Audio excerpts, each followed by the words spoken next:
Hello everybody. Happy Pride Month. It's June and I'm going to be reviewing all the books that I read in June. If you watched my last video, you know I was switching over from audiobooks to physical books, and I read 19 books this month. I didn't think I was going to read so many, but my local library has a summer reading challenge, and so that also really motivated me to read a lot of books. All the books I read are 450 pages or less, and all the books I read this month are fiction. I am going to try to work my way up to longer books since I really want to read Babel by R.F. Kuang, and I think that's like a 600-page book. So without further ado, let's dive right in. First book I read was called Grey Dog by Elliot Gish. Also, I have my journal where I keep track of all the books I've read, and I have my little notes and the ratings and the plot. So if I'm looking down, it's because I'm refreshing myself with my notes. This book is a literary horror. It's about a spinster. I believe it's set in the early 1900s, where she is a teacher and she had to leave her previous teaching post due to a scandal. And she moves to a new town, and weird, creepy, strange things start happening that she cannot really explain. This book I thought was really phenomenal. It has a lot of themes of religious trauma, as well as kind of what happens to you as an adult when you have adverse childhood experiences that you're never able to resolve. All the weird things that happen in this book happen to characters who have very fraught relationships with a parental figure. And it's the parental figure's fault. The parental figures in this book are horrendous. Again, I'm going to try and keep these reviews spoiler-free because I don't want to, ruin this book. I gave this book a 4.5 out of 5. A lot of the themes are heavy. The ending is also very shocking, but I think it's a good thing. So I quite like this book. If you're a fan of horror that's less about jump scares and more about like that creeping tension, I think this book would really work for you. Next up is McGlue by Ottessa Moshfegh. Ottessa Moshfegh is really good at writing characters that are total pieces of shit. Just pathetic fucking losers. Pitiable little bitches. This book is about a drunkard, I think also set in the 1900s, who kills his best friend, and he's such in a drunken stupor that he has no recollection of it. This is a pretty short book, and it's basically about him recalling his friendship with this man while also not being able to get out of this drunken stupor. Even when he's like in prison, he's like asking the judge like, oh, I'm sure my memory will clear up if I just had some alcohol, and the judge is like, you're a murderer, dude. You're going to die in prison. So it's a pretty short book. It's really about this character's inner monologue. Again, I think this is one of those books where if you enjoy reading about terrible my cat just fucking ran across and her butthole is on my plants. But if you like reading about characters that are awful and you can stomach it without, putting the book down, I think you might like it. I gave this book a 3 out of 5. It's not really spectacular, but Ottessa Moshfegh books tend to be very character driven, so you kind of, if you're not in love with the character, you're not gonna like it. And this character's hard to love. Next is a book called Drive Your Plow Over the Bones of the Dead by Olga Tokarczuk. She's a Polish author, and this book was translated from Polish. I adore this book. This is my first 5 out of 5 of the month. This book is incredible. It's set in Poland, on the Poland and Czech Republic border. It's about an older woman who lives in a very remote town with like 2 other people, and one of her neighbors winds up dead. And this is like a whodunit, but really it's a philosophical lament disguised as a whodunit. And I don't want to give away too much, but I have never read a book where the character was so unique and so well written. Her philosophy is incredible. Like this character has such a clear philosophy, such a clear way of thinking, and it's so well thought out. This book just really made me feel good. I love the character so much. The main character is so interesting. I would love to be friends with her in real life. And it's just really an incredible book. If you really like character driven stuff and you want a unique character that is really well developed, really well written, you see the full scope of her character, you would really enjoy this book. Also, if you're a fan of William Blake poetry, she translates William Blake poetry from English to Polish. And William Blake, in real life, he was a poet, and he was also a radical abolitionist, and he was very anti-traditionalist, and you definitely see those themes in this book. I would recommend if you don't know who William Blake is, I would recommend looking him up just to kind of see what his poems were about. But as soon as you know what he's about, you understand this book even more. Again, I gave this book a 5 out of 5. It was really fantastic. I loved it. It was really great.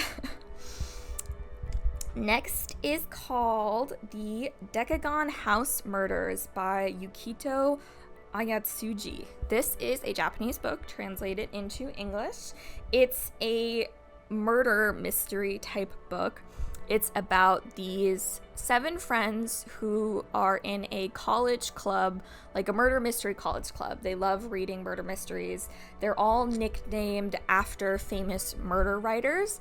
And I was reading this book, I immediately got the vibe of like, this reminds me of Agatha Christie's And Then There Were None. And if you were like me when I was a young child, I was super into murder mysteries. I watched Murder, She Wrote. I watched a bunch of Agatha Christie stuff on the Murder Mystery Hour. I would watch Hercule Poirot, and then I got like nightmares from it, and I didn't watch it for like a year, but then I went back to watching it. So I immediately got Agatha Christie vibes, and then like I looked on the back of the book and it said that it was inspired by Agatha Christie's And Then There Were None. And I kind of don't want to say anymore, because if you know And Then There Were None, you can guess the plot of this book. And I kind of don't want to say anymore. I really liked it. I thought it was fun. The ending I thought was very predictable and kind of like, but the vibes are just like really fun and cool. Also, I definitely recommend reading the physical version, because the physical version has like drawings and diagrams in it. Yeah. I gave this one a 4 out of 5. I don't remember if I said that, but I really liked it. If you like murder mysteries, this is like definitely like a fun one, and it definitely like the character, it's super meta also, because all the characters love murder mysteries, so they're murder mystery lovers in a murder mystery, so I really liked it. All right, next we have a book called The Only Good Indians by Stephen Graham Jones, and this is about 4 men who are part of the Blackfeet tribe who are facing the consequences of a bad hunting trip that they did in like 10 years ago. I was so bummed, because I was really looking forward to reading this book, and it really disappointed me. The first third of this book is really creepy. It really, really builds tension. And then it has like, you know how some books have like part 1, part 2, part 3. Part 1 of this book is excellent, very creepy build, and then it has a very shocking ending where you're like, holy shit. Like, oh my god, where is the book gonna go? And unfortunately it goes downhill. The rest of the book is like a weird, bizarre creature feature, and it was like nonsensical at times. It was really hard to kind of keep up with what was going on, and then at the same time it felt like absolutely fucking nothing was happening. It just was very disjointed. If this was a creepy, shocking book from beginning to end, I would have given it a much higher rating, but unfortunately, I really felt it drop off after that first part and after that first shocking scene that you get. I gave this one a 2.75 out of 5, mostly because, like I said, that first third part really carried it, but other than that, I was unfortunately disappointed. All right, next though, we have another 5 out of 5, a book that really, really made me emotional. A lot of books that are 5 out of 5s, I think, really, make me emotional. And this is a book called Notes on an Execution by Danya Kukafka. This story is about a man named Ansel who is 24 hours away from being executed due to crimes he committed over 15 years ago. This book really, really spoke to me. It's about him, and then the chapters alternate between his perspective, which is written in the second person, and then the perspective of 4 women in his life that are all written in the third person. And this book really forces you to question what if constantly. The character has a philosophy. He believes in like the theory of multiverses. He believes that, you know, it's hard to judge people on their choices because of the infinite amount of choices that a person could make. And how could we possibly know what decision is a moral decision, right or wrong, because of this infinite amount? I don't necessarily agree with that, but I love characters that have strong philosophies and strong identities in book. And the characters in this book, all of them have very strong identities, and you become very, very connected to the characters. Something I also like about this book is that it doesn't make you sympathize with Ansel, because at the end of the day, no matter how sorrowful his story is, no matter how sad the things that happen to him are, no matter how interesting his philosophies are, he murdered 4 women. And also, I fucking hate true crime in real life. I am not a fan of true crime, and this book, I felt very vindicated by that, because it talks about how I'm okay with spoiling this one because you already know what happens. He gets executed at the end of the book. He does get executed. Spoiler. I mean, that's what the book's about. But I still think it's worth reading just to really learn about these characters because they are so interesting and unique.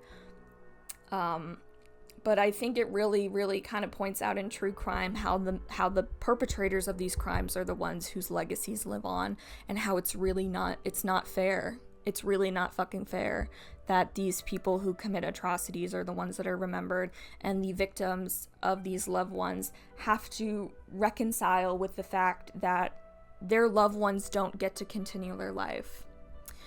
Obviously, like, you can see why, like, this book made me emotional, because, like, I really feel strongly about this.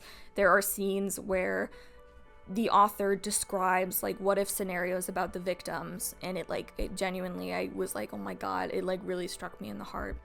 This is a very emotional book. It has a lot of heavy topics. It also, I like that it talks about, one of the characters is, a girl that Ansel knew in his childhood, and she grows up to be a detective, and she's the detective who eventually arrests him. And I also like how this book talks about the intersectionality of identities when you are an Indian woman who is the chief of police, and what kind of things go into that. So I really like that. I gave this book a 5 out of 5. I would really recommend it. Alright, next up we have a book called At Night All Blood is Black by David Diop, who is from Senegal. He is Senegalese. I hope that is the correct way to call a person from Senegal. This is a historical fiction book. It's set in World War I. It's about a group of men who are from Senegal who are fighting in the French army against Germany during World War II. And it follows the main character whose friend is pretty horrifically and brutally killed during combat. And if you guys, I'm gonna guess you guys know about World War I, guerrilla warfare was notoriously horrific. This book is quite gruesome in its descriptions of war. And the way that it's written, it's written from the first person, from the main character's perspective, and it's almost poetic.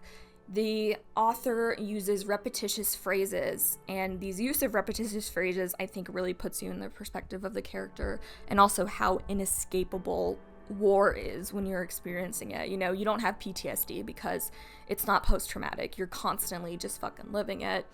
And it also illustrates how guilty the character feels over the death of his friend. It's a pretty short book, but I definitely think it's worth the read. It's really cool. The writing style alone, I think, is worth reading. Again, very heavy subjects, very, detailed brutality of war. I gave this one a 4.5 out of 5. Next, we have The Lavender House by Lev A.C. Rosen. This is set, oh my god, in the 1920s? Maybe 50s? Oh my god, I'm so sorry. In San Francisco, it's about a gay police officer who is outed by his fellow policemen, and he is fired, and he gets hired as a private detective by a family of queer people who are all living basically second lives, or they all have secret identities that they present to the public in order to not face social prosecution. This is another really cool book. Again, this is another book where, you have somebody who has an identity that is not treated well by the police, but he is still part of the law. And I think this book does a good job talking about it, especially given the time period. I admit I don't know a lot about what it was like being gay in the 1950s in San Francisco. But I really love the characters. This is also a murder mystery, and I thought it was really cool. It really kept me engaged throughout. I think I gave this one a 4 out of 5. There is a sequel, which I have not read yet. I don't think it's like a direct sequel, but it does have the same main character. So I probably will be reading that sometime, but I really liked it. Also lavender. I love lavender. But I really liked it. It was cool. All the secondary characters are really interesting and cool. I keep saying cool, but that's kind of what they are. They're just like cool characters to read about. And it's really interesting seeing the dynamics, because you think like a bunch of queer people living in a house together is very idyllic, but having like social pressure is obviously, like, saying that in 2024 it has like different connotations because, like, Twitter memes and shit. But I think it's definitely worth a read if you like murder mysteries. Again, 4 out of 5. Next, we have All the Sinners Bleed by S.A. Cosby, who is a Virginian author. Let's give it up for Virginia, which is where I live now.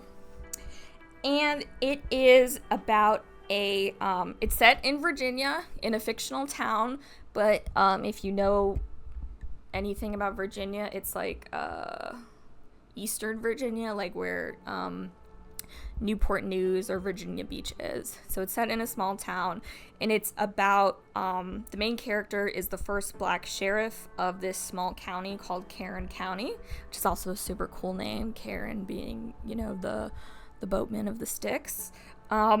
Solving a slew of pretty gruesome and horrific murders while racial tensions boil in the town.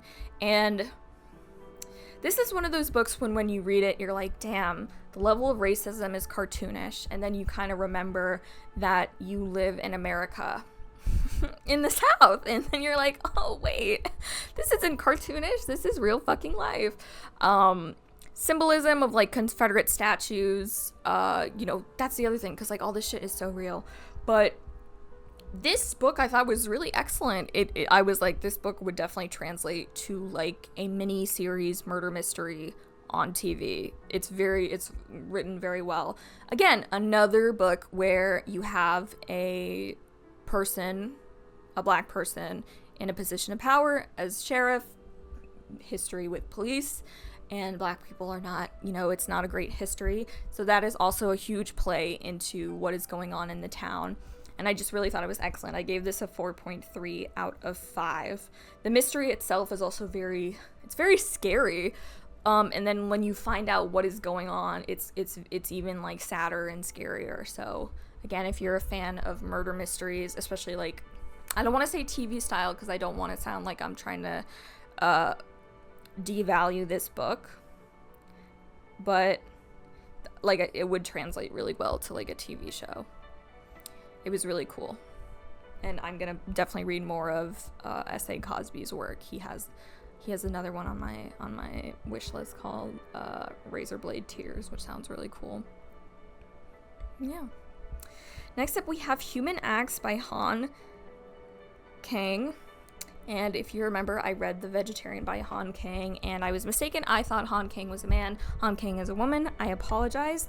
This book is about a young boy who was brutally killed during the 1980 Gwonju People's Uprising in South Korea, which was a real historical event that the author actually lived through. This book is a fucking bummer. It is such a fucking bummer. And it's even more of a fucking bummer because this shit really fucking happened. this shit really fucking happened. The government really did that to its own fucking people. And I say that like it's shocking that the government in all countries are fucking evil and not to be trusted. But this is something I never knew about. So when I was reading about it, I definitely recommend getting a physical copy because it actually has an explanation of what the Gwonju People's Uprising was in the first few pages of the book. There's like a foreword that explains it. This is a Korean book. It's translated into English. So having that knowledge, and then the end, it has an epilogue talking about the author's personal lived experience. This follows the young boy and then several people in his life who knew him. And it takes place, each chapter is set like 5 years into the future, 10 years, 15 years, and oh my god, just the pain, the generational trauma that people carry from events like these is so intense, and it's heartbreaking. This book I gave it a 4.5. I'm just gonna give it a 5 out of 5. I think it's really excellent. I think we should always be invested in what's going on in other countries. We should always be knowledgeable about stuff like this. Yeah, it's a bummer. Again, extremely heavy topics because this is a real life tragedy that took place. So read at your own risk. But I think it's an important read. And also, I really love Han Kang's writing style. I can't wait to read more of her books. Alright, we have a few more books to go through. I know this is probably going to be a long one, so thank you guys for watching. I am so this also keeps me motivated to keep reading, so love you guys. Next we have Homesick for Another World, and this is another one by Otessa Moshfegh. This is a bunch of short stories that kind of paint the rougher side of the human condition. Like I said before, Otessa Moshfegh is really good at writing characters that are kind of awful. And in this book, all the short stories are characters that want their life to improve. They feel like they deserve their life to improve, but they are so egotistical, so narcissistic, so arrogant, so judgmental, so cruel that they cannot seem to change anything meaningful in their lives. And they spend these short stories kind of meandering through life, being cruel and judgmental. A few of them are just people who seem to kind of be lost in the world, so I don't want to say all of them, but overall it's about people who are kind of just people you wouldn't want to fucking be friends with, honest to God. I gave this one a 3.9, which is kind of funny, whatever, 3.9, only because I think this could have been like 100 pages shorter and it would have been fine, because after a while, you know, reading short stories is it feels different than reading just a full book about one narration. So when you're reading a lot of little books, it can kind of, it becomes tedious, especially when the characters are so fucking annoying and so in their own fucking way. Oh my god, and despicable. Some of these bitches are just despicable. But Otessa Moshfegh, really, damn, she really knows how to fucking write some goddamn annoying ass people. Also, I'm just really impressed by authors who can write short stories, because I just think that's unmatched levels of creativity, and I wish I had that. Next we have this was a pretty short book. It was called Small Things Like These by Claire Keegan. She's an Irish author, and her book is set in Ireland. I gave this one a 3.75. It was very cozy. It was very cute. It's about a coal farmer, or like I don't know if that's the right word to call it, who does a small but very heroic act and kind of reminds himself what it means to be a kind human being despite what other people are telling him to do. And this is just kind of a short little feel-good book. You know, humanity is at its most beautiful when it's being kind to other humans, and I think this is kind of a quiet reminder. Claire Keegan, I will definitely be reading more of her books. She has a bunch of short little books that all seem to have a little cozy vibe to them, so I'm excited to read more. Honestly, I could have done this book with like another 100 pages, but I really liked it. Next, we have Feed Them Silence by Lee Mandello. This book was really cool. this is another book. This was an extremely short book, and I was like, damn, I could have used another 200 pages. It's about a scientist who invents an ability to neurally implant like a microchip into an animal and then neurally connect with it so that they can experience the sensations and perceptions of that animal in real time. And this book is basically like a huge metaphor for love and relationships and toxic relationships, abusive relationships, and I think the vehicle of this futuristic science is a really, really cool way to display that. And the main character is really, really interesting when you're reading about her and the relationship troubles between her and her wife. You're really like, damn girl, like, what are you doing?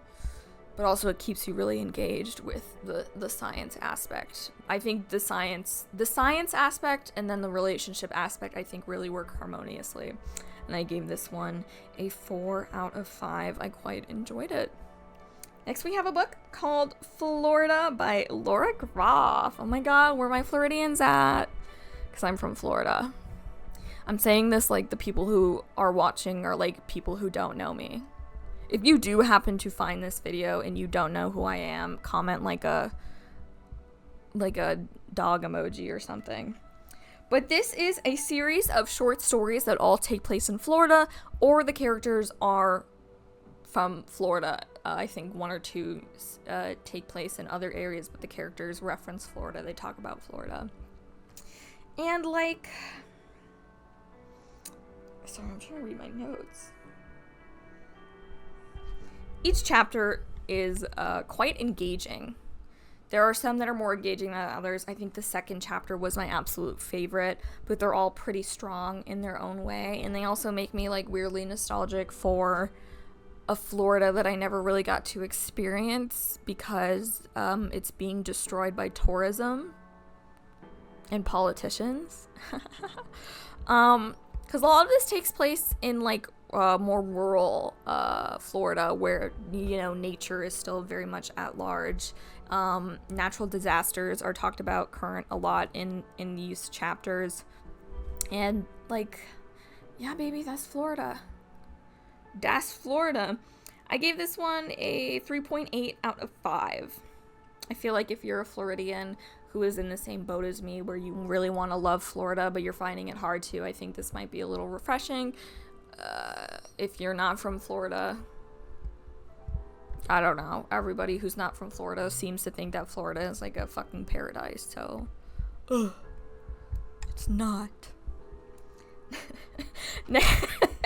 Next we have The Memory Police by Yoko Agawa. This book is set, it's a Japanese book, so it's translated from Japanese, and it's in a world where memories, it's kind of hard to explain, and I also don't want to give too much away because I think this is a really, really great book to read, where you lose a memory and then it becomes non-existent. Let's say let's say people wake up and they realize a memory has been taken from them and they have to figure out what that memory is, and once they figure it out, it no longer exists, and the whole world, it seems like, is affected by this. At one point in the story, fruit ceases to exist and all the fruit just falls from the trees and it's gone forever, and then people don't remember it.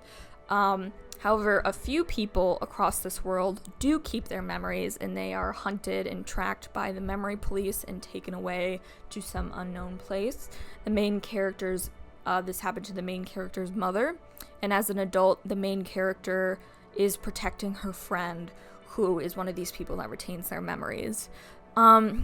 This book, similar to I Who Have Never Known Men, the dystopian aspect is really secondary. This book is really about the characters. It's really about the people and the connection that they have. And never giving up and persisting despite all odds. I gave this book a 5 out of 5. I thought it was very touching. I think it's easy to draw comparisons to 1984, but I feel like 1984, again, was more about the dystopia of this fascist society, whereas this book is about the connection between these characters despite these kind of insane, unbelievable circumstances. I really like this book. I kind of don't want to say any more as to why I like this book because it would go into spoiler territory. Again, 5 out of 5. If you like books that are dystopian but about humanity, I think you're going to really like it. I think, yeah, if you guys haven't been able to tell, I love books that are just about, like, fucking people, man. I love people, man. Next, we have The Book of X by Sarah Rose Eder. Isn't that crazy? You don't meet too many people with the name Sarah Rose. It's kind of crazy. Anyways, this book is... I also recommend getting the physical copy for this book because it's written in a really unique way. It is about a girl whose stomach is... she's born with her stomach twisted into a knot. Her mother was born with the same knot, and her mother's mother was born with the same knot. This is such a... like delightfully weird book. It's one of those books where if you get it, I'm sorry, because it's really a metaphor for like disability and chronic illness. And if you don't get it, then consider yourself fucking lucky that you don't relate. I'm kidding. This book is, the main character is very relatable. A lot of heavy subjects just because of kind of what happens to this character, and you really, really feel for her. You really want her to be happy. And throughout the book, she has these visions of like a better life, and they're still so bizarre and strange. This book is very, very weird. This is an excellent weird book. I gave this a 4.5 out of 5. Did I say the title? It's called The Book of X. And the next book is called Ripe, also by Sarah Rose Eder. If you're going to read these books, I recommend reading The Book of X first because I feel like Ripe is a wonderful companion piece to The Book of X. It's about a woman who lives in Silicon Valley working for a tech company, and her life is just fucking miserable. Oh my god, her life is miserable. And she feels like her whole life she's been followed by this black hole, which is it's obviously a metaphor, depression, but I think it's a really cool metaphor. And visually throughout the book, you can actually see like this black hole growing over her. It's really excellent. I almost think, and also in The Book of X and Ripe, the main characters share the same name. They are both named Cassie, and they both have similar family dynamics, which is why in my mind I think of Cassie from The Book of X and Cassie from Ripe as like the same person, but Cassie from Ripe is Cassie from The Book of X. It's her like visions, her visions of a better life. These are perhaps like one of those visions, and this life really ain't much better, but the Cassie from Book of X kind of is like, you know, her envisioning a better life might not necessarily be better. This is just one of those books where you read it and you're like, oh my god, why do we as humans create our own fucking problems? Why do we do shit like this? There is no reason for you to be working in a tech company to be so miserable and depressed. There is no reason for your boss to be treating you like a fucking slave. It's not that fucking serious. It's not that serious. Oh my god.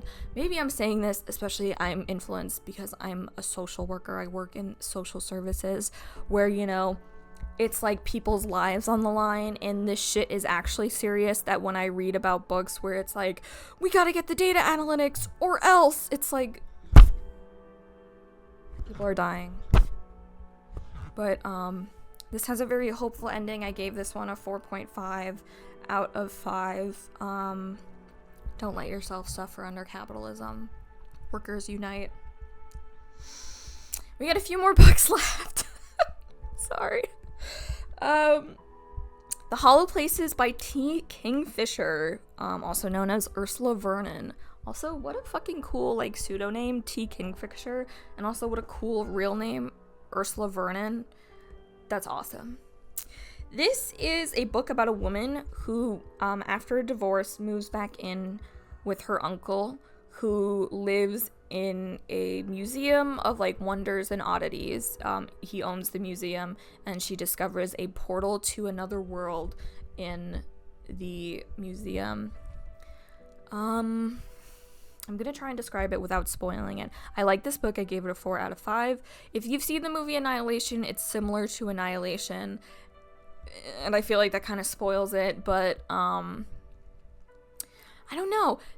This book was really cool. It had really scary, creepy, like terrifying moments, but like I just wanted more.